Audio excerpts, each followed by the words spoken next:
Well, I'd like to talk about a theory that I've been developing probably since I was 14 years old without knowing it, what I would call predatory leadership. And when I was 14, I started reading newspapers. And I started reading all these stories that confused me. For example, the Palestinian refugees who'd been forced from their homes in 1948 were still living in refugee camps, and the countries holding those camps were not allowing them to assimilate. They were simply keeping them in those camps. I think at some point there's like 4 million Palestinians who fled. And at the age of 14, I'm saying, don't the leaders know that this is going to be a problem? I mean, I'm 14, I don't know why, but I just know this is going to be a problem someday. People living there with no future, no promise, no hope of anything. And I learned that eventually that one of the reasons they're being kept there is it served the political needs and the agendas of the leaders of those countries. So hundreds of thousands of people are suffering so that leaders can have their agendas. And I started wondering about the nature of leadership and the ability to make decisions and have policies that damage people's lives. Cutting over a lot of stuff, later on in life I became a professional mediator. And sometimes dealing with maybe a divorce mediation, I would wind up seeing that in this mediation that one of the couples is an abusive personality. And the suggested procedure when you find this out is you stop the mediation, because there's no way that there's going to be a fair and honest resolution. There's too huge of a power imbalance. And so I'm also looking at the domestic reality, people who have the ability to violate somebody else's boundaries, to intentionally cause pain to other people. And I'm just wondering, because I'm somebody that, if anything, I want to rescue people from pain. It's one of my agendas in life. So I started doing some studying, and I found out things that I realized most people don't know. And I start with the question, why is it that over and over again we allow the worst people into positions of power and control in our lives? And I've figured out that formula, which I call, for now, the working titles, Theory of Predatory Leadership. So one, in that we don't understand the nature of the abuser. We're told, when we're 3 years old, we're told, don't touch the stove, it's hot. Watch out for the bee, it's going to sting. But we're not taught to recognize the personality who's going to exploit us.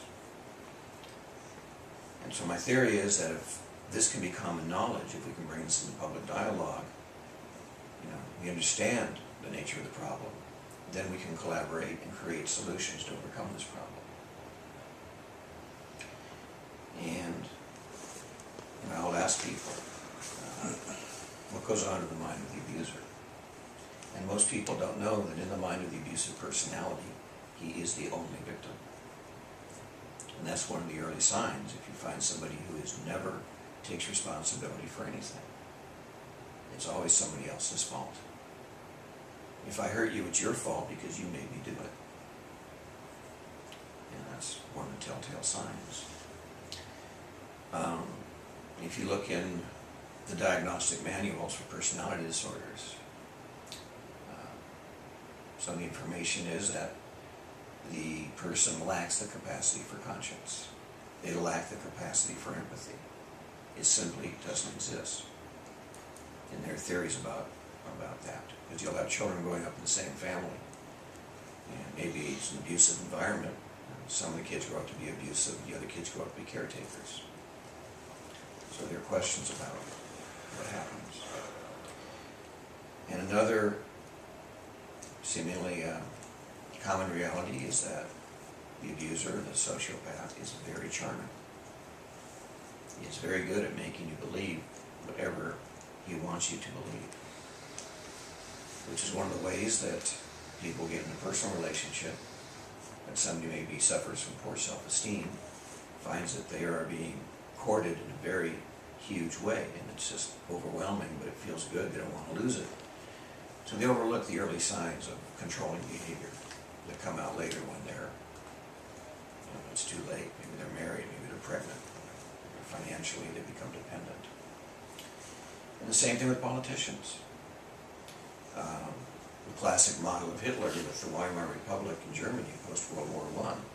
Germany was in horrible shape. And Hitler stood up and said, "It's not your fault. You are wonderful people. You deserve, and I'm going to make it happen for you." And they said, okay, gave them their power. And by the time they realized it was too late, it was too late.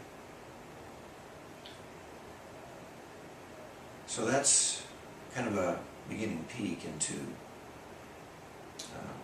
this mission of mine to basically bring this into public dialogue.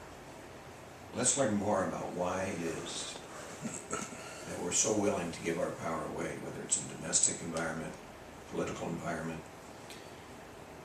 How many minutes am I up to? 6. Okay, then let me go to another point here. I had a friend back in the 70s, brilliant in high school, and he went to Harvard. And this is back when McGovern was running for president, 72. And he went to work for the Democratic Party in New Hampshire and worked on McGovern's campaign. And he was so brilliant, he was so effective that they said, "We're going to give you North Dakota." So he's a college kid running a presidential campaign for the Democratic Party in North Dakota. And we all cheered. Here's a guy we trust. We're going to vote for him in 30 years. And a year later, he drops out. He says, it's not that the competition gets tough. I don't mind competition. But it's that for me to get ahead requires me to do things that are unconscionable. And I can't do it. And he got out. And I realized, probably I asked any of you in this room, if somebody said, "Hey, why don't you run for president? I'll back you." Would any of you say yes? You would? Okay, Sure. We got one. I would. But most people say no, and by so doing, they leave the vacuum available for the exploitive opportunist. If you feel you can be a leader of conscience in any organization, it can be a religious institution, educational, corporate's an obvious ripe field for a sociopath. I spent over 25 years in the music industry. Artists are just perfect for the sociopathic, exploitive personality. Any organization where there's a large population, there's an opportunity for self-benefit. As you're climbing up that ladder, if there's a sociopath on the ladder next to you and you have a conscience, you don't stand a chance. So I'm looking for ways to redefine how we identify and understand leadership. And actually yesterday I heard Sandra O'Connor, former Chief Justice, or former Justice Supreme Court, talking about the fact that civics is not made interesting in school. And youth are understandably not interested in civics. It's boring. And she's involved in a program that makes it fun. Getting kids involved, better understanding government. She said that fully 2/3 of the population of this country do not understand how the 3 branches of government work. We also have the destruction of our journalistic profession. And all the media outlets are pretty much owned by corporations who would prefer that we do not have an intelligent, informed population. There's so many facets I could talk for a few hours, but hopefully I'll give you a few insights into the nature of predatory leadership, how it is exploited and done a lot of damage to humanity for centuries. But I think becoming aware of the nature of the problem gives a chance, an opportunity to start overcoming it and changing it.